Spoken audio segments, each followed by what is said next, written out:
There is a particular kind of silence that only a very old and very successful empire can produce. A silence built not from the absence of sound, but from the careful, patient removal of anything that might disturb it. The way a garden tended for 10,000 years eventually loses even the memory of the weeds it once had to pull. And it was into exactly that silence, vast and gleaming and utterly convinced of its own permanence, that a single human voice,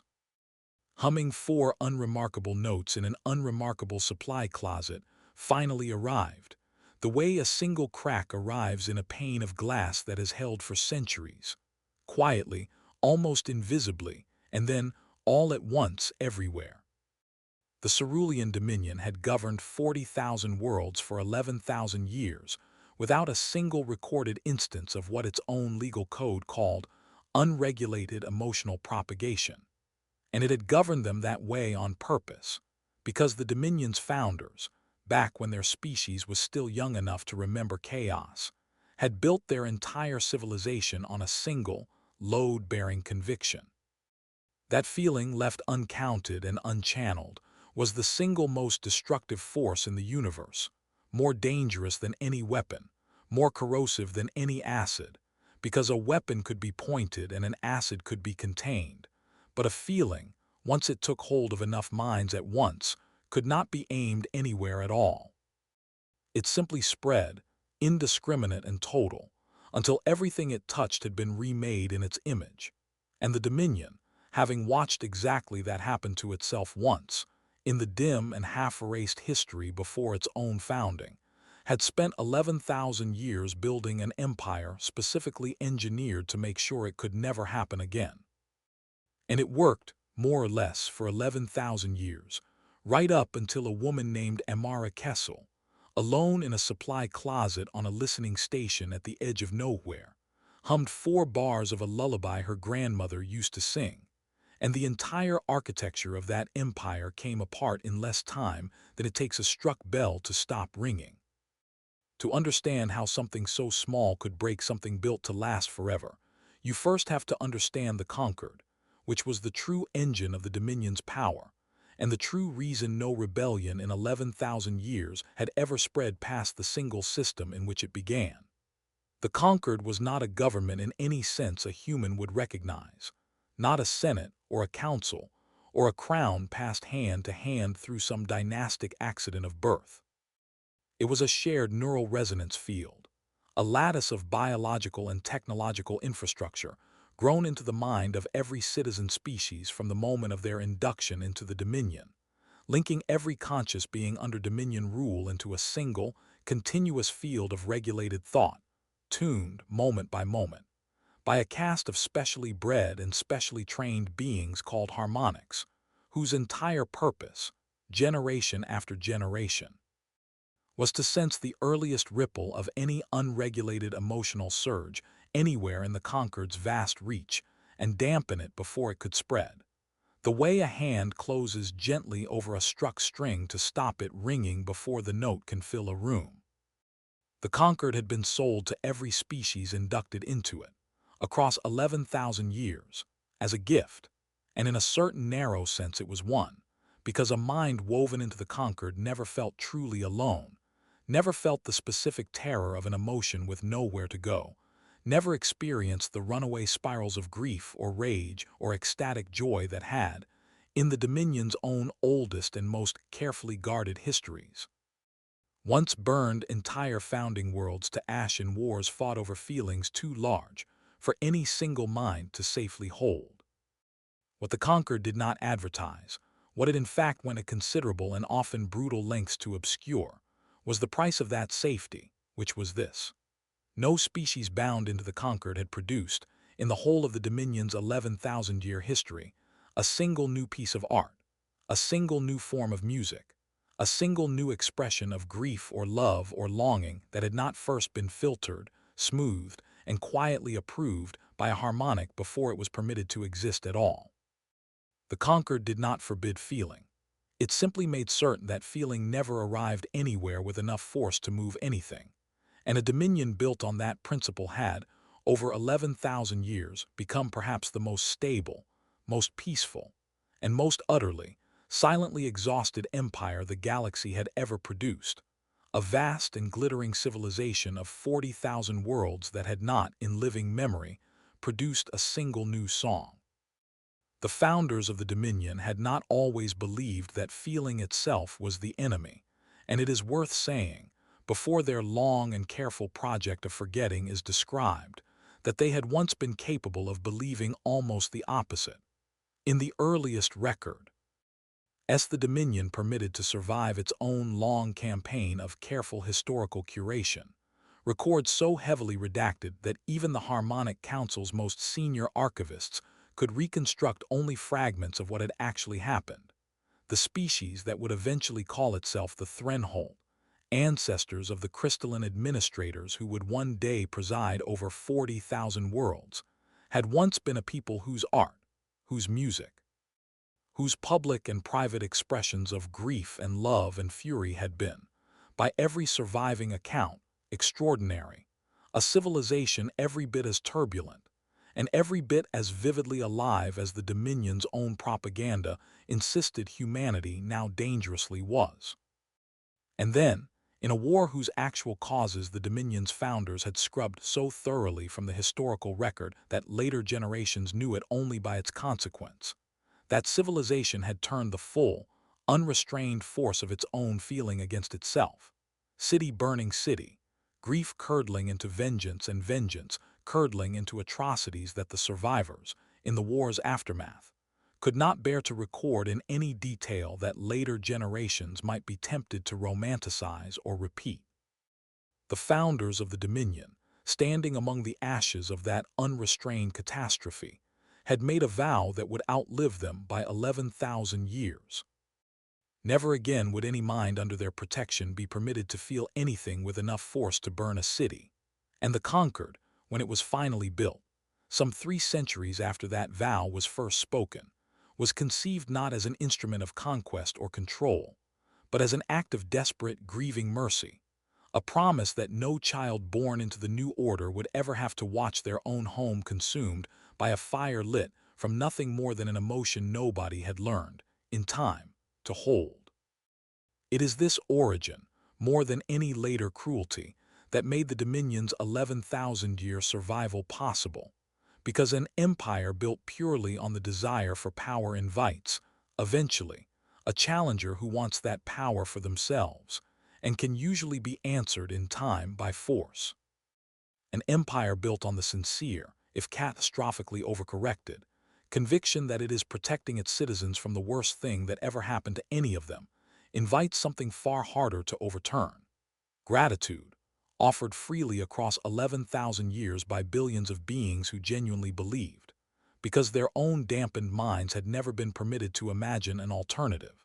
that the alternative to conquered regulation could only ever be the ashes their ancestors had once stood among. It is why the Harmonic Council, in the final desperate months of the collapse, could not simply be dismissed as villains, however severely their choices harmed the beings under their care, and it is why the Confederation that eventually rose in the Dominion's place, whatever its founders' anger at 11,000 years of suppressed feeling, never quite managed, in all the centuries that followed, to fully hate the empire that had once so thoroughly and so sincerely believed it was saving them from themselves. And it had been, by the Dominion's own internal assessment, one of the more troubling inductions in its recent history, not because humans had resisted with any particular violence, since the small human colony discovered on the fringe world of Calder's Reach had numbered barely 200,000 souls and possessed nothing resembling a fleet capable of meaningful resistance, but because the induction itself, the delicate neural grafting process that wove a new species into the Concord's regulated field, had gone wrong in ways the harmonics had never before encountered. Every other species inducted into the Concord across 11,000 years had settled into the field the way a stone settles into still water, sending out a few ripples and then subsiding into calm. Humans did not subside. The harmonics assigned to Calder's Reach reported, in language their own superiors initially dismissed as technical error, a persistent, low-grade emotional turbulence radiating from the human population that simply would not fully dampen no matter how carefully it was regulated. A turbulence the lead harmonic on the project. An ancient and unusually thoughtful being named Ves Thallery Undreth, described in her private field notes. Notes she was never authorized to publish and which survived only because she hid them, as not resistance in any conventional sense, but something closer to a species that generates feeling the way a star generates heat, continuously, involuntarily, as a fundamental byproduct of simply existing, and which appears, disturbingly, to suffer more acutely from the suppression of that feeling than any species we have previously catalogued. The Dominion's solution to this problem, arrived at after several years of increasingly expensive and increasingly unsuccessful attempts to fully integrate the human colony into the standard Concord regulation, was pragmatic in the particular, bloodless way the Dominion approached most problems. Rather than solve the turbulence, they simply isolated it. The bulk of the human population on Calder's Reach was left under a heavier, more aggressive dampening regime than any other species in the Dominion endured, a decision the Concord's administrators justified to themselves as a temporary accommodation for an unusually difficult species, though 9 years later it had shown no sign of ever being lifted, and a small number of humans, those whose particular neural signatures made them useful for specialized labor, were distributed outward across the Dominion's furthest listening stations and monitoring outposts, places so remote and so thinly staffed that a slightly imperfect Concord dampening was considered an acceptable operational risk rather than a threat requiring correction. It was to one of these outposts, a decrepit deep space listening station called Aldrich-Bourne Station,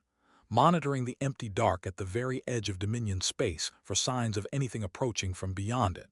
that Amara Kessel had been assigned 3 years before the day everything changed, one of only 4 humans among a crew of 31 Dominion citizens of 6 different species,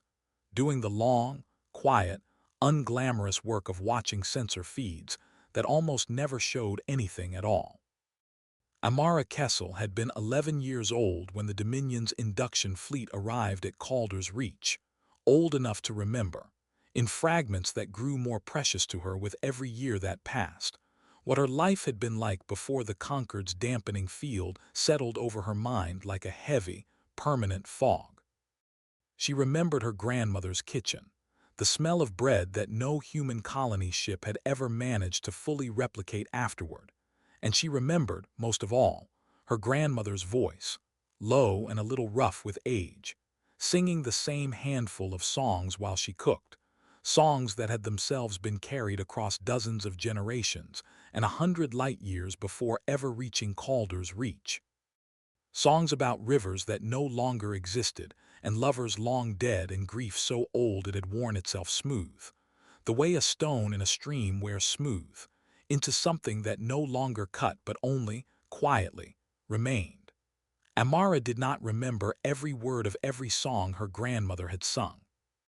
The Concord's dampening field, applied to her mind at 11 years old and tightened, gradually, decade by decade, as the Dominion's administrators grew increasingly nervous about the persistent turbulence radiating from human colonists, had worn away at those memories the way water wears away at stone, slow, patient, and thorough. And by the time she was assigned to Aldrich-Bourne Station at the age of 28, she could recall, with any real confidence, only 4 bars of only one song. The opening phrase of a lullaby she believed, though she could no longer be entirely certain, her grandmother had called down to the water, a melody so simple and so worn by repetition that it had survived the Concord's decade of quiet erosion the way the hardest, most stubborn root survives a drought that kills everything around it. Aldrich-Bourne Station itself deserved, in the recollection of everyone who ever served aboard it, rather more sympathy than history generally afforded it, because it was not, by any measure, a place built for comfort or for the kind of long, contemplative solitude that might allow an old memory to surface unbidden. It was a squat, aging cylinder of gray alloy strung with sensor arrays like a body hung with too much borrowed jewelry, tucked into a slow, silent orbit around a dead brown dwarf, so far from any inhabited world that its own crew joked, in the particular gallows humor that seemed to arise wherever beings were sent to watch an empty sky for a living, that the station existed primarily to give the Dominion's cartographers something to point to when asked how far their reach extended. Its corridors ran narrow and dim, lit by fixtures that had not been properly serviced in years, because Aldrich-Bourne sat so low on every relevant priority list that requisition requests routinely vanished into administrative silence for months at a time, and its 31 crew members, drawn from 6 different species who had little in common beyond the specific misfortune of having been assigned somewhere the Dominion considered too unimportant to bother investing in, had built. Over the years, the particular close and wary intimacy of people who know they will likely spend a decade or more of their lives with no one else for company but each other. Amara Kessel's 3 fellow humans on the station, a soft-spoken engineer named Julian Ose, who had been assigned to Aldrich-Bourne the same year as Amara, a sharp, restless technician named Priya Anand who had transferred in 18 months earlier after a dispute with a superior officer at a larger installation, and an older man named Desmond Kerwin who had served on remote stations for over 20 years and had, by his own quiet admission, largely stopped expecting his life to contain anything other than this. Had none of them ever heard Amara sing, in all the years they had known her, though Julian would later recall, in the long, strange interviews conducted by historians in the decades after the collapse, that he had once noticed her lips moving silently to some private rhythm during a long, uneventful overnight shift, and had thought nothing of it at the time, assuming, as anyone raised under Concord regulation might reasonably assume, that she was simply reciting some approved meditation exercise to pass the hours. The other species aboard the station, a pair of quiet, deliberate Fenlori water dwellers who communicated in slow pressure shifts of their gill membranes translated by a small device each wore at the throat, a trio of Vethiri like the young analyst who would later encounter Amara's melody a world away, and a solitary, ancient Threnholt administrator named Corin Vasthel, who had requested reassignment to Aldrich-Bourne late in his long career for reasons he never fully explained to anyone aboard, had each carried their own quiet, dampened losses into that gray cylinder orbiting a dead star, and it is one of the strange, quiet ironies later historians would dwell on at length that Aldrich-Bourne station, precisely because it was too remote and too poorly funded to warrant the Dominion's full attention, had become, without anyone aboard it ever intending such a thing, one of the very few places in the entire regulated Concord field where a harmonic's careful oversight ran thin enough for an old memory to survive at all. She had carried that fragment the way a person carries a small stone in a pocket for so many years that they stop noticing its weight entirely, present but unremarked, until some ordinary jolt sends a hand back into that pocket, and the stone is, suddenly, impossible to ignore again. She had never sung it aloud, not once in 17 years, not because singing was forbidden in any explicit sense, since the Dominion's legal code contained no specific prohibition on the act of vocalization, but because the Concord field wound through every citizen's mind carried its own built-in discomfort, a low, persistent unease that rose in intensity the moment any mind attempted to produce something unregulated, unapproved, unfiltered by a harmonic's careful review. An unease the Dominion's own psychologists compared, in their internal literature, to the specific physical discomfort of holding one's breath, present at every moment but easy enough to ignore right up until the moment one actually tried to exhale.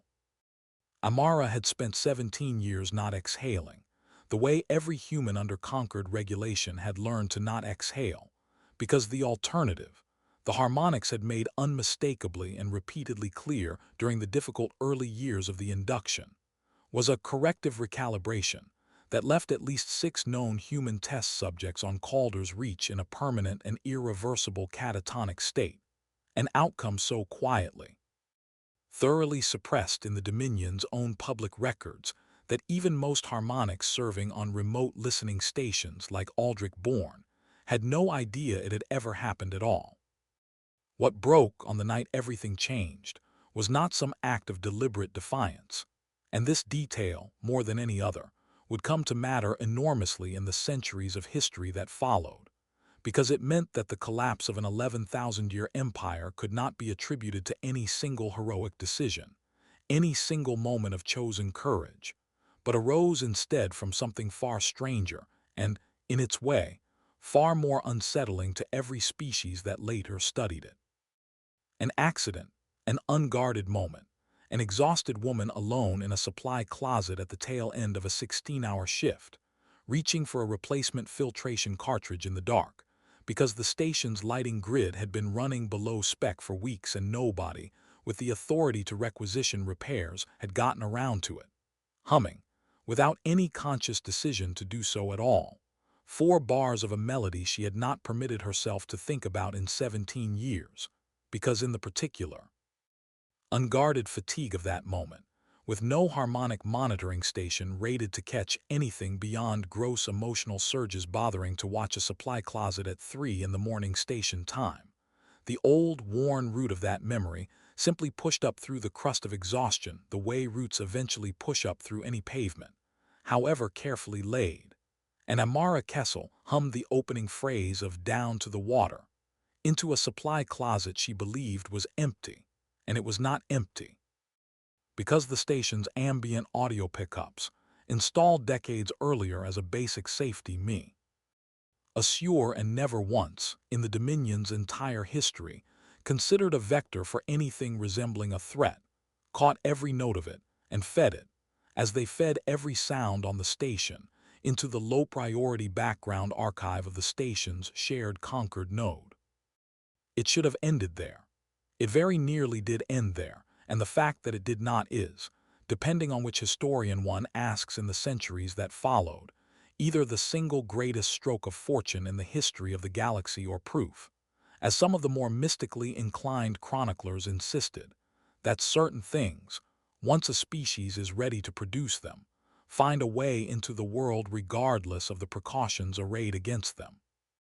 What actually happened, stripped of the mysticism that later grew up around it, was this.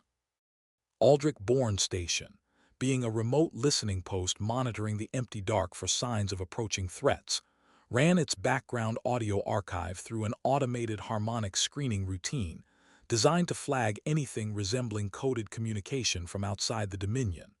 a routine built to catch spies and infiltrators, not lullabies, and that routine, encountering 4 bars of an unfamiliar melodic structure it had never been trained to recognize, did precisely what it had been built to do when confronted with anything unrecognized. It flagged the fragment as a possible signal of unknown origin and forwarded it, as protocol required for any unidentified transmission, to the Dominion's Central Signal Analysis Archive on the capital world of Threnhalo, where it sat, unremarkable and unexamined, for 11 days, one flagged fragment among several thousand routine forwards, until a junior signal analyst named Perrin Ashgrove Vale, a member of a small, insectal citizen species called the Vethiri, who had spent 4 years in the Dominion's analysis core, without once encountering anything more exciting than a malfunctioning sensor buoy, opened the fragment out of simple, idle curiosity during a slow shift, and listened to it, and felt, for the first time in the whole of his carefully regulated adult life, something the Concord's dampening field, tuned as it was to catch the gross emotional surges of grief or rage or joy, had never been calibrated to recognize as dangerous at all, because it was so much smaller, so much quieter, so much less like an eruption than like the first, faint crack spreading silently through a pane of glass. He felt curious about what came next. Threnhalo itself, the capital world where Perrin's small, idle curiosity would eventually undo an empire, was by every account a marvel of the Dominion's long, patient engineering. A single vast administrative continent wrapped in towers of grown crystal that caught the light of its twin suns and scattered it back across the sky in slow, shifting patterns the Dominion's own poets, in the rare officially sanctioned verses the harmonics permitted, had spent centuries trying and failing to fully capture. A city built to look from orbit, like a held note frozen in glass, beautiful and still and entirely unchanging, which was, in the end, precisely what it had been designed to be. Perrin Ashgrove Vale had joined the Dominion's Signal Analysis Corps 4 years earlier for reasons that were, by Vetheri standards, entirely unremarkable. His species' hive-adjacent social structure valued steady, methodical work above nearly every other virtue, and the Analysis Corps, with its endless quiet cataloging of routine sensor traffic, had seemed to a younger Perrin like exactly the sort of dependable, well-regulated career his elders had raised him to want. He had never once, in 4 years, questioned whether the work satisfied him, because the Concord field wound through his mind, made the very shape of that question difficult to hold for more than a passing instant, smoothing away any prolonged dissatisfaction before it could accumulate into anything resembling genuine unhappiness. And it was precisely this lifelong smoothness, this total absence of any prior experience of sustained, unregulated curiosity, that made the small crack Amara's fragment opened in him so disproportionately consequential, because Perrin did not simply feel curious about the melody in some abstract sense. He felt, for the first time since his own species' harmonics had been woven into his mind as a larva barely large enough to hold a thought, the specific, unfamiliar sensation of wanting something the Concord field had not first suggested he should want. And that sensation, small as it was, proved impossible for him to set back down. He hummed the fragment to himself for 3 days before he mentioned it to anyone, turning it over in his mind the way a person turns over a stone found on an unfamiliar beach, uncertain whether it is valuable or worthless, but unable to simply discard it. And it was only when a fellow analyst, a Threnholt woman named Sella Orenth, who had worked beside him R2 of his 4 years in the Corps, noticed him humming it during a shared meal break and asked, with the mild, regulated curiosity the Concord permitted, what the tune was, that Perrin realized he had no answer at all beyond the plain, strange truth. He did not know and had never troubled to check, and found, turning that fact over alongside the melody itself, that not knowing bothered him in a way almost nothing had ever bothered him before. Sella hummed it back to him once, testing the shape of it in her own resonant vocal cavity, and carried it with her, unknowingly, into her next shift, and then into the small shared quarters she kept with 2 other Threnholt clerks, and it was in exactly this manner, mind to mind, meal break to meal break, shift change to shift change, entirely without any coordination or intention that any single participant could later identify, that the melody began its slow, invisible crossing of Threnhollo's sprawling administrative complex, carried not by rebels or dissidents, who did not yet exist in any organized sense anywhere in the Dominion, but by ordinary, loyal, entirely unremarkable citizens who could not have said, if asked, why a simple 4-bar fragment had lodged itself so persistently in their minds, only that it had, and that letting it go seemed, for reasons none of them could articulate, like giving up something they had only just discovered they wanted to keep, had designed their entire dampening architecture around the assumption that dangerous feeling arrived suddenly and arrived large, a flood that could be seen coming and turned back before it breached the levee. And it was this assumption, more than any specific flaw in the technology itself, that doomed the Dominion, because what spread outward from Perrin Ashgrove Vale's small, idle curiosity was not a flood at all. It was something closer to a season changing, gradual enough that no single harmonic monitoring the Concord's vast field ever registered a moment they could point to and say, here, this is where it began, this is the threshold we should have held. Perrin hummed the fragment to himself, unconsciously, the way any mind absorbs and half repeats a melody it cannot quite let go of, while walking the analysis core corridors, and 3 colleagues over the following days caught themselves humming it back, having absorbed it from him without ever consciously choosing to. And each of those 3 colleagues carried it, in turn, into conversations and shared quarters and shift changes with dozens of other citizens across Threnhalo's sprawling administrative complex. And because the melody itself, unlike every piece of music the Dominion's citizens had ever previously encountered, had never once passed through a harmonic's careful, smoothing review, it arrived in each new mind entirely unfiltered, carrying with it, embedded in its simple, worn, 4-bar structure, something the Dominion's approved art had been quietly and systematically stripped of for 11,000 years.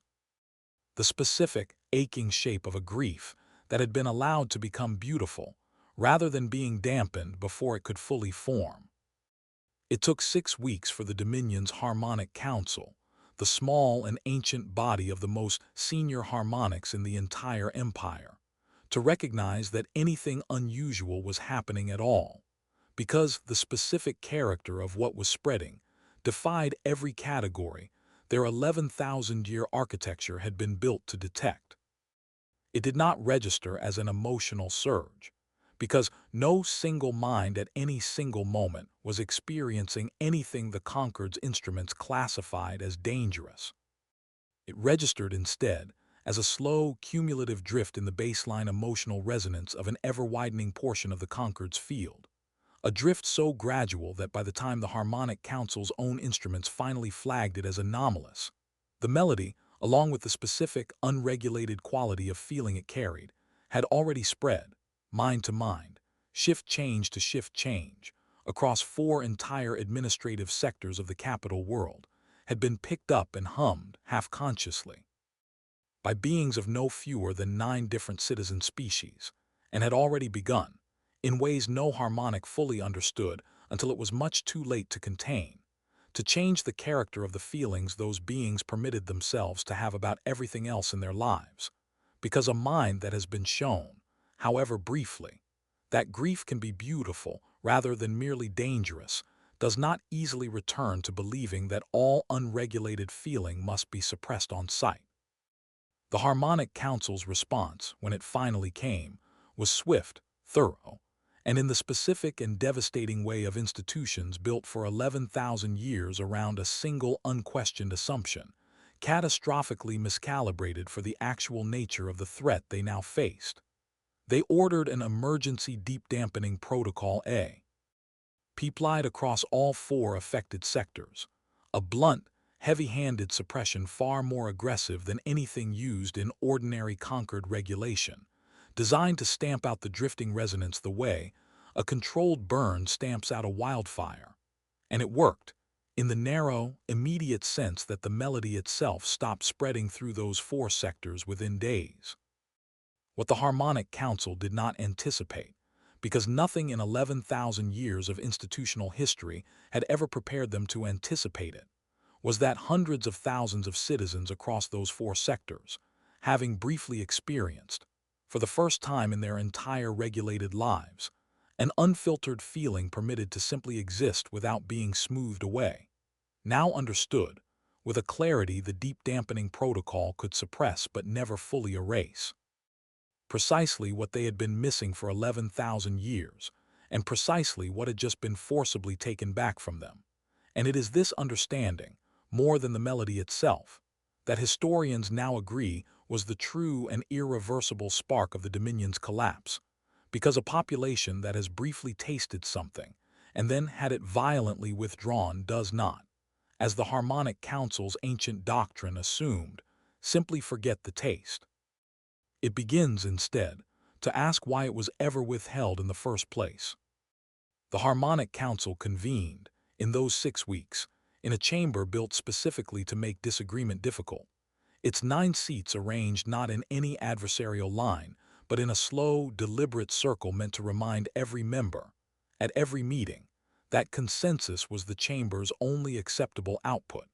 a design choice the council's own architectural history described, without any apparent irony, as a physical embodiment of the Concord's founding wisdom. It was not a room built for urgency. And the 9 beings who occupied it in those crucial 6 weeks moved through their deliberations with the same unhurried, procedural caution the Dominion had applied to every crisis in the preceding 11,000 years. A caution that had served the Empire well precisely, because no crisis in that entire span had ever actually required speed. Because no crisis in that entire span had ever grown, invisibly and cumulatively, in the very substrate the Council relied upon to detect it.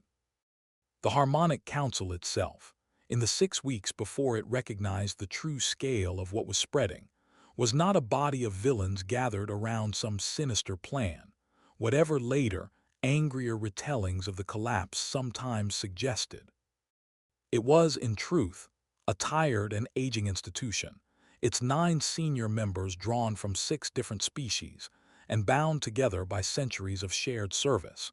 meeting in a chamber that had not been meaningfully redecorated in over 1,000 years,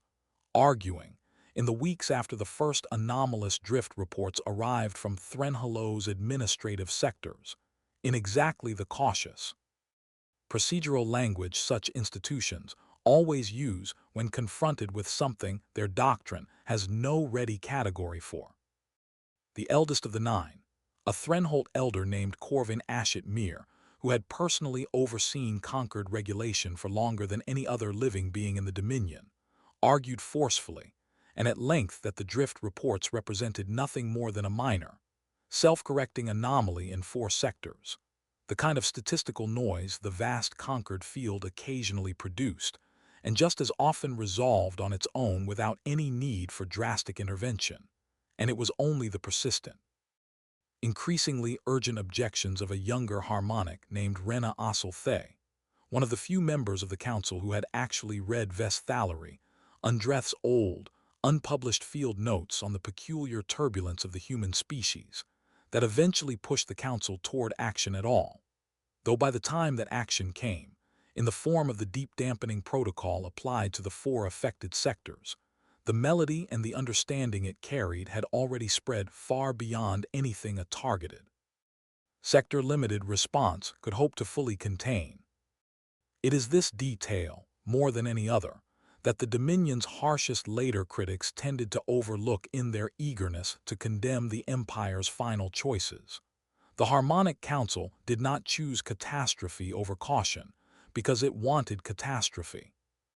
It chose, again and again, at every juncture where a different choice might still have changed the outcome, the option that 11,000 years of institutional history told it was the safest, the most proven, the least likely to disturb an order that had, by every measure the Council had ever been trained to value, worked. The tragedy of the Dominion's collapse in the end was not that its rulers were cruel.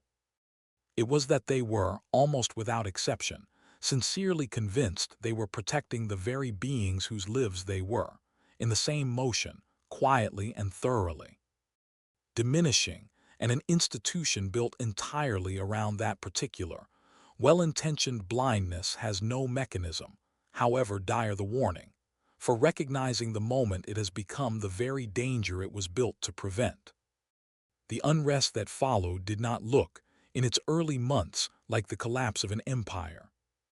It looked, to the Dominion's administrators, like a curious wave of minor labor disruptions, unexplained absences, small clusters of citizens across a handful of Threnhalo's sectors, gathering quietly in off-hours to do nothing more alarming than sit together in silence, a behavior the Harmonic Council's psychologists initially dismissed as a transient and self-limiting stress response to the deep dampening protocol, an assessment that held right up until the moment those same clusters of citizens, still bound by the conquered field and therefore still, in theory, fully regulated, began, independently and without any coordination the Dominion's surveillance apparatus could ever identify, to hum, softly, in those quiet gatherings, fragments of the melody the deep dampening protocol was supposed to have erased entirely. It had not been erased. It had instead done what the roots of Amara Kessel's own memory had done 17 years earlier under a much heavier and much longer sustained suppression.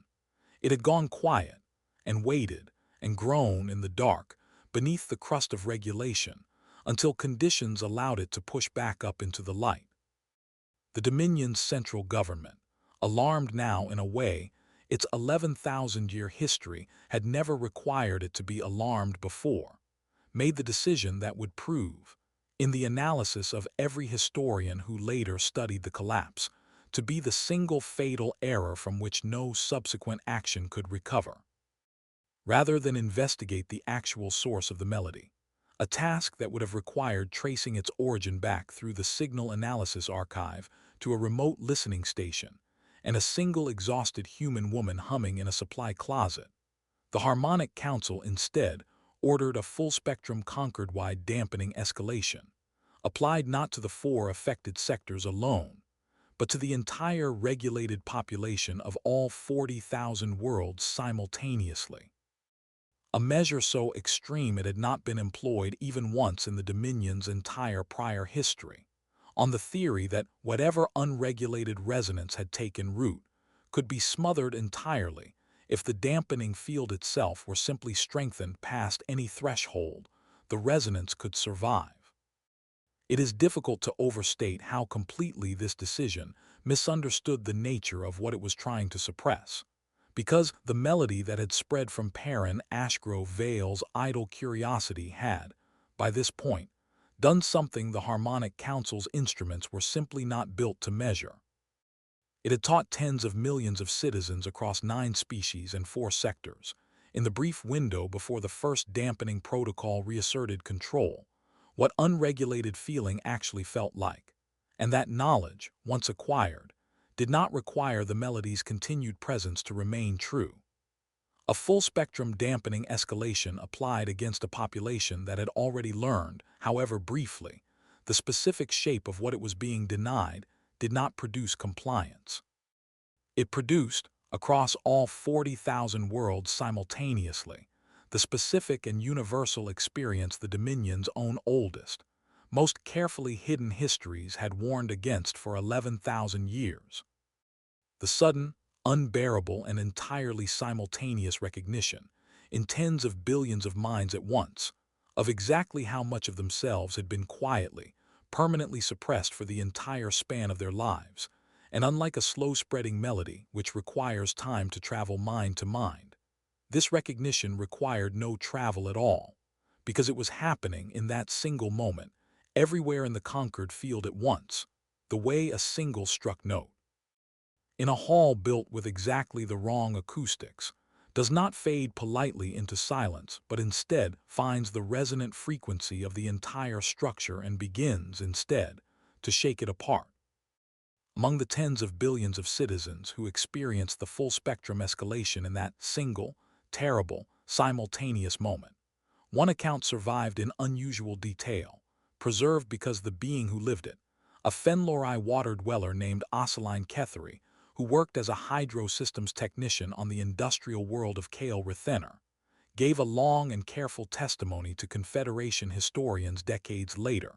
describing, in the slow, deliberate pressure shifts of her native language,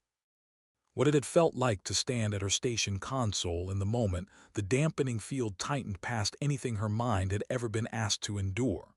She had not, in that instant, felt any conscious memory surface the way Amara Kessel's had, no lullaby, no fragment of song. She had felt, instead, a sudden and total awareness of every grief she had never been permitted to properly feel across 41 years of regulated life. A mate lost to an industrial accident 11 years earlier, whose death she had been carefully guided, by her own species' harmonics, to process and set aside within a matter of weeks. A daughter grown distant across the pressures of a life oscilline, had never fully understood because the Concord field had never let her sit with her own confusion long enough to examine it. And all of it arrived at once, undampened, unfiltered, and utterly without warning, not as the catastrophic flood the Harmonic Council had spent 11,000 years fearing, but as something closer, in Oscilline's own later description, to a held breath finally, forcibly released after decades of not knowing it had been held at all. She did not riot. She did not destroy anything. She sat down at her station. She recalled and wept for the better part of an hour, surrounded by dozens of other workers doing precisely the same thing. And when the hour passed, she found, to her own considerable surprise, that she did not feel destroyed by what she had felt. She felt, for the first time in longer than she could remember, entirely and unmistakably present in her own life. And it was this same experience, repeated in some variation across 40,000 worlds and and then dozens of citizen species simultaneously, that the Harmonic Council's doctrine had never once accounted for. That a feeling permitted to arrive in full, however overwhelming its first appearance, does not necessarily destroy the mind that holds it. Sometimes it simply, finally, introduces that mind to itself.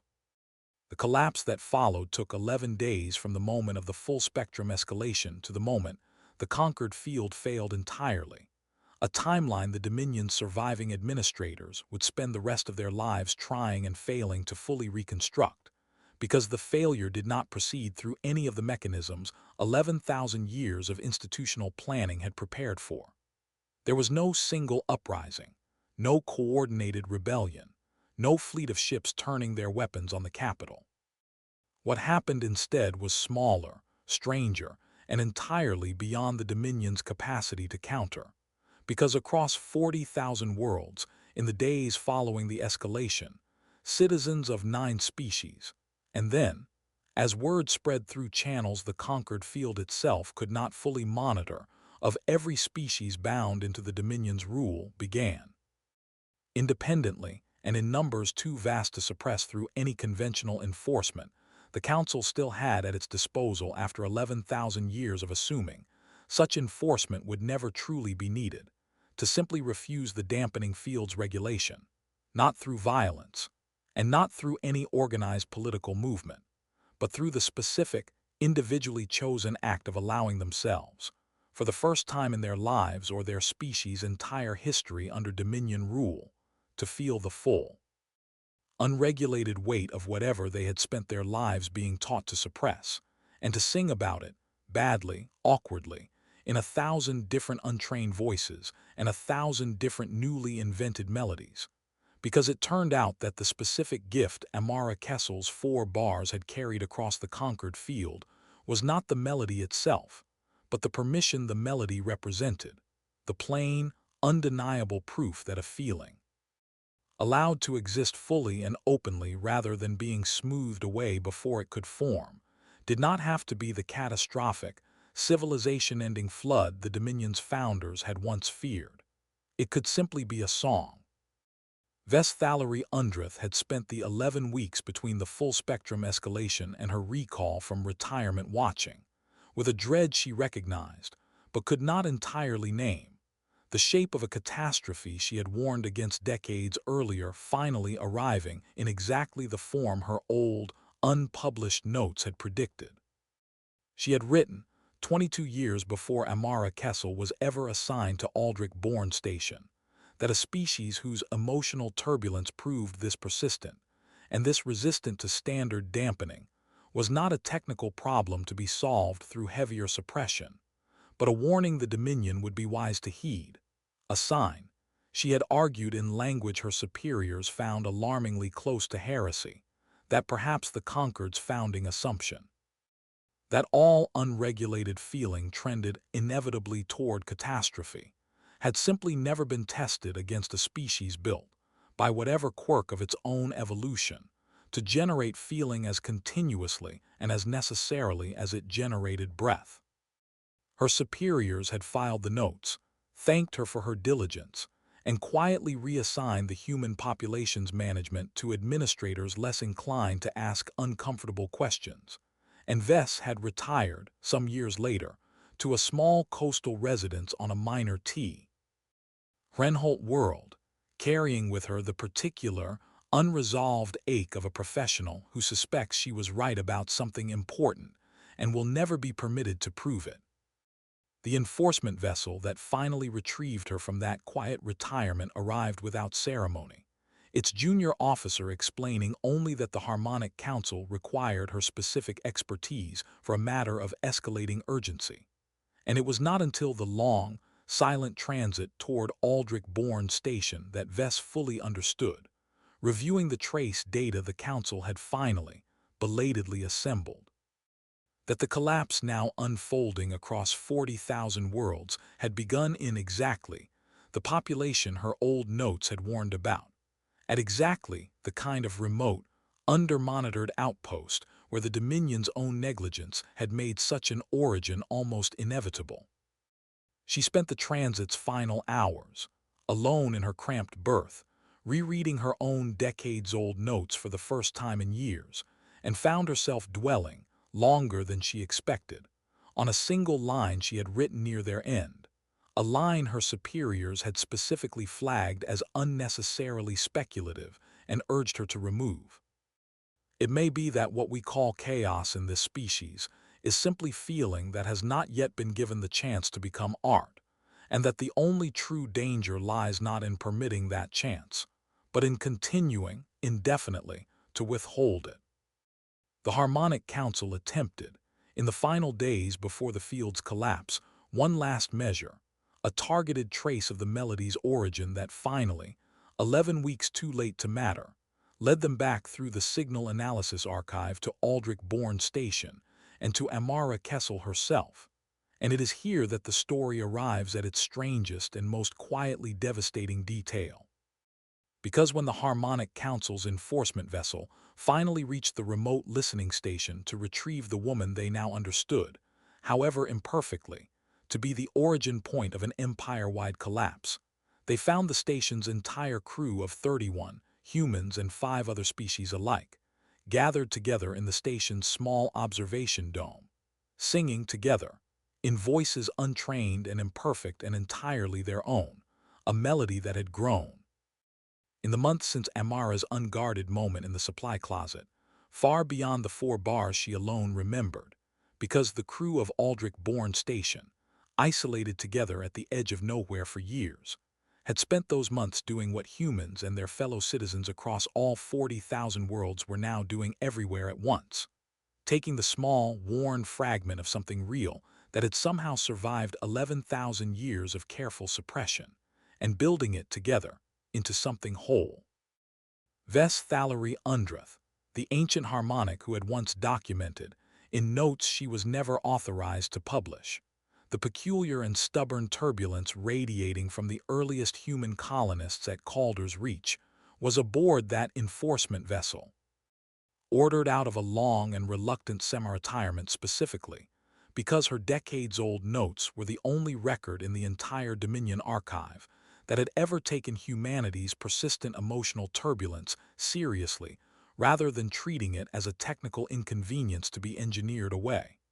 And it was Vess, standing in the doorway of Aldrich-Bourne Station's observation dome, who made the final decision that ended, once and for all, any possibility that the Dominion's 11,000-year order could be restored, because rather than order the dampening field applied, rather than order Amara Kessel and her crewmates seized and subjected to the same corrective recalibration that had left 6 human test subjects catatonic decades before, Vess Thallery Undreth simply stood, silent, at the edge of that small gathered crowd, and listened, for the first time in her 4 centuries of carefully regulated life, to a song no harmonic had ever approved, and felt, rising in her own long-suppressed mind, the same specific, aching recognition that had already brought down an empire across 40,000 worlds, and could not, bring herself to stop it. What followed, in the centuries after the Concord field's final collapse, was not, contrary to what some of the more triumphant later retellings suggested, a swift or bloodless transition into some new and better order. 40,000 worlds bound for 11,000 years into a single regulated consciousness field do not simply and painlessly become 40,000 free and independent worlds overnight. And the decades immediately following the collapse were marked by genuine and often painful chaos, by species long accustomed to having their emotional lives regulated for them suddenly forced to relearn, without any harmonic's careful guidance, how to hold grief and rage and joy without either suppressing them entirely or being consumed by them, by governments that had never needed to exist independently of the Concord's central authority scrambling to build new institutions from nothing, by no small number of worlds that, in the first raw years of their newfound and unregulated feeling, tore themselves apart in exactly the kind of destructive spiral the Dominion's founders had always feared. Proof, in the eyes of the collapse's harshest critics, that the ancient order had not been entirely wrong about the dangers it had spent 11,000 years trying to prevent. The worst of these early failures occurred on the industrial world of Threl Vanter, where a species called the Koravim, whose entire social structure had been built for 9,000 years around a Concord-regulated caste hierarchy, none of them had ever known life without, descended within 18 months of the field's collapse into a civil conflict, so severe that Confederation historians would later describe it, without much exaggeration, as a smaller and more contained echo of the very catastrophe that had convinced the Threnholt founders to build the Concord in the first place. A conflict that claimed, before it finally burned itself out, the lives of some 4 million Koravim citizens. And it was this specific tragedy, more than any triumphant account of the melody's spread, that the Confederation's founders insisted on including in the historical curricula taught to every child born after the collapse, precisely so that no future generation would mistake the story of the Dominion's fall for a simple parable about the unqualified goodness of unrestrained feeling. The Confederation's founding charter would eventually insist, in language drafted only after long, difficult debate among delegates who had personally witnessed what happened on Threl Vanter, was neither the villain the Dominion had always claimed, nor the unambiguous hero later legend sometimes made it out to be. It was simply, irreducibly, a force that every mind needed practice to hold, practice that 11,000 years of Concord regulation had stripped from an entire galaxy's worth of species all at once, and it would take generations, not months, for that practice to be rebuilt. But proof, too, in the eyes of those who lived through it and the historians who studied it afterward, that the specific danger the Dominion had feared was never feeling itself, but feeling without practice, feeling suppressed so completely, and for so long that when it finally broke free, it arrived with none of the accumulated wisdom a species needs to hold it well. And it was this insight, more than any single treaty or institution, that shaped the loose and imperfect confederation of worlds that eventually grew up in the Dominion's place, a confederation whose founding charter, drafted jointly by representatives of all 9 species that had first carried the melody through Threnhollo's administrative sectors, contained, in its opening lines, a single principle that every delegate present insisted on including regardless of species or homeworld, a principle drawn directly, and without any attempt to disguise its origin, from the plain, worn wisdom of a 4-bar lullaby a human woman had once hummed alone in a supply closet at the edge of nowhere, that a feeling given room to become a song will teach a mind in time to hold it, but a feeling given no room at all will wait, patiently, in the dark beneath whatever crust is laid over it, for exactly as long as it takes to find its way back into the light. The delegates who drafted that charter did not agree easily, or quickly, or without real and repeated conflict of their own, because the 9 species gathered in the makeshift chamber on Threnhollo that would eventually become the Confederation's first true legislature carried into those negotiations 9 very different sets of grief, 9 very different lifetimes of what the Concord's suppression had cost them, and the Threnholt delegates in particular, descendants of the very founders who had built the Concord out of their own ancestors' ashes, argued for months that some measure of collective emotional regulation ought to be preserved, not to suppress feeling entirely as the old Dominion had done, but to guard against precisely the kind of unmoored catastrophe that had consumed Threl Vanter. It was, in the end, a human delegate, not Amara Kessel herself, who never once sat at that negotiating table, but Julian Osei, her old crewmate from Aldrich-Bourne Station, who proposed the compromise that finally broke the months-long deadlock. not a Concord rebuilt in some gentler form, and not a total absence of any shared structure at all, but a loose network of voluntary gathering places, modeled quite deliberately on the small observation dome where the crew of Aldrich Bourne had once taught themselves, slowly and without any harmonics guidance, to hold a feeling together rather than alone, places where any citizen of any world could come to sing, or sit in silence, or simply be praised.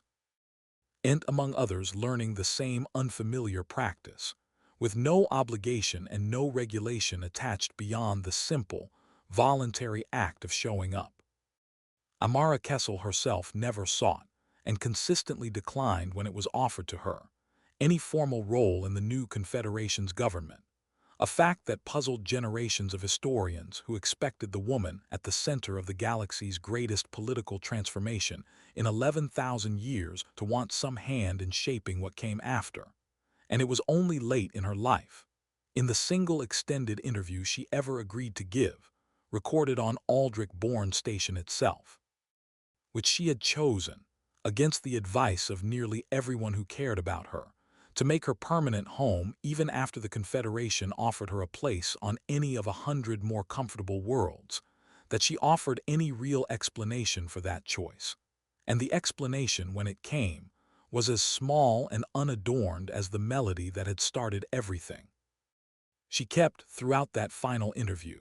the same unhurried, deliberate manner her old crewmates remembered from Aldrich Bourne Station's long, quiet shifts, pausing often, choosing her words the way a person chooses stones to cross a river, careful not because she doubted what she meant, but because, after so many decades of a mind trained never to dwell too long on any single feeling, dwelling itself had become, for her, a small and deliberately practiced luxury. She recalled, in that interview, the years immediately following the collapse, when representatives from a dozen worlds had traveled to Aldrich Bourne hoping to convince her to accept some formal honor, some seat of authority commensurate with what she had, however unintentionally, set into motion, and how each time she had found herself unable to explain, in language that satisfied them, why the offer felt wrong in some way she could not fully articulate until years later. It was Desmond Kerwin, the eldest of her old crewmates, who had put it into words she finally recognized as true, sitting with her one evening in the station's small observation dome not long before his own death. That a seat of authority would ask her to become, in some sense, a new kind of harmonic, a figure whose approval or presence lent weight and legitimacy to feelings other beings were only just learning to hold on their own, and that the entire, hard-won lesson of the collapse, the lesson 4 million dead on Threl Vanter had paid for in blood, was that no single figure, however well-intentioned, should ever again stand between another mind and the feelings that mind needed to learn, through its own trial and its own error, to hold for itself. She said that she had never set out to break an empire, had not even known, for the first 11 days after she hummed those 4 bars into an empty supply closet, that anything unusual had happened at all, and that the only thing she had actually done, the only thing she could honestly take credit for in the whole vast unraveling that followed, was remember something her grandmother had given her before the Concord's dampening field took most of the rest away, and let it out, once, when she was too tired to keep holding it in any longer. Everything after that, she said, had never really belonged to her at all. It had belonged, from the moment it first passed from her humming lips into an unattended audio pickup, to every mind across 40,000 worlds that had ever been told its own feelings were too dangerous to be allowed to exist, and had simply, finally, been given the smallest possible reason to disagree. The observation dome of Aldrich Bourne Station still stands, refurbished many times over the long centuries since, maintained now by a rotating community of pilgrims and researchers and ordinary travelers from a dozen different worlds who make the long journey to the edge of what was once the Dominion's furthest frontier specifically to sit, for a while, in the small round room where a tired woman once hummed 4 bars of a song she was not even certain she remembered correctly. And it has become tradition, among those who make that pilgrimage, to bring with them some fragment of music from their own species, their own world, their own family, however small or imperfect or long forgotten, and to sing it there together, with whoever else happens to be present, not because the song itself carries any particular power beyond what any song carries, but because the room has come to stand, across all the confederations, many worlds and many peoples, for a single stubborn and now widely shared conviction, that no empire, however vast, however ancient, however thoroughly it has convinced itself that safety requires silence, can survive forever against the plain, quiet fact of a person, anywhere, at any time, too tired to keep holding a feeling in any longer, finally letting it out into the dark, and trusting, without any real evidence that it will matter at all, that somewhere, someone else is listening. Julian Osei outlived Amara by only a handful of years, and in his own final recorded testimony, given to the same historians who had once interviewed his old crewmate, he offered a small addition to the story that never made it into the Confederation's official histories, though it circulated, in the decades after his death, among the pilgrims who made the journey to Aldrich Bourne's small observation dome. He recalled that in the earliest, most chaotic months after the Concord field's collapse, before any confederation existed, before any charter had been drafted or any gathering place established, he had asked Amara directly whether she regretted what her small, unguarded moment in that supply closet had set into motion, given everything that followed, given Threl Vanter and the years of painful, halting relearning that so many worlds still had ahead of them. She had not answered immediately, he recalled, taking the kind of long, unhurried pause that had become, in the years since the collapse, one of the small luxuries an unregulated mind could finally permit itself. And when she did answer, she said only that she did not know how to regret teaching a person to breathe again, even knowing that some, in that first desperate gasp after so long without air, would breathe too hard or too fast, or in ways that hurt them before they learned better, because the alternative, the quiet, permanent, regulated suffocation the Concord had offered in its place, had never once, in 11,000 years, actually been safety at all. It had only ever been silence mistaken by a frightened and grieving empire for peace, and no empire, however old, however vast, however sincerely it believes itself to be protecting the very beings it has quietly, thoroughly diminished, can hold that mistake forever against the plain, stubborn fact of a mind that finally remembers how to breathe.